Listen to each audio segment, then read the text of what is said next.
Hey there, my name is Bryn O'Keefe, and this is Lab 4 for Oscillations.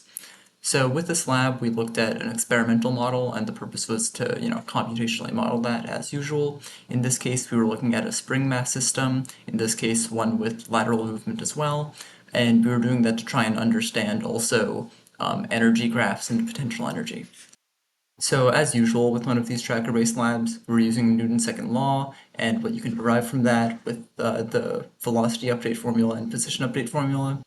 And also we're using potential energy equations for gravitational and spring energy.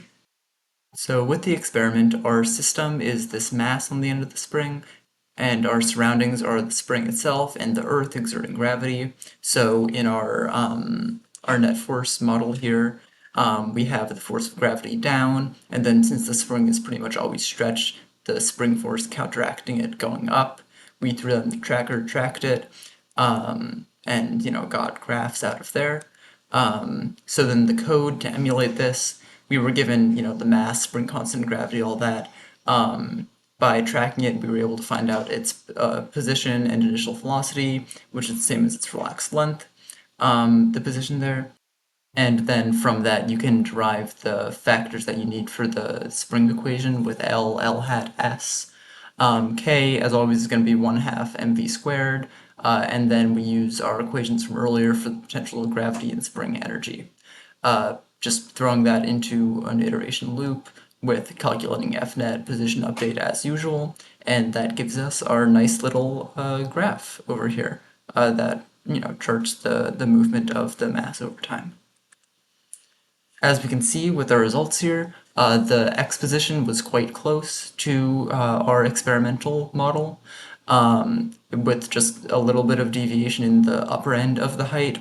The y position was a little less close in both upper and lower bounds.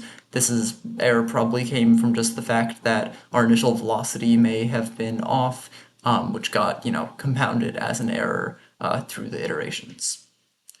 Our discussion questions. If this satisfies the energy principle, we can see that it definitely does, because the delta E over time is 0, so we maintain constant energy throughout the system, and also it makes sense that our spring and our gravitational potential energy are pretty much always opposite of each other.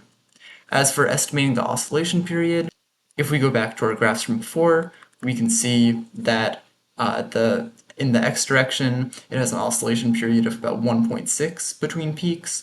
In the y position, about 1.5, so relatively close and probably pretty good approximations there. And that's all for this lab. Thank you.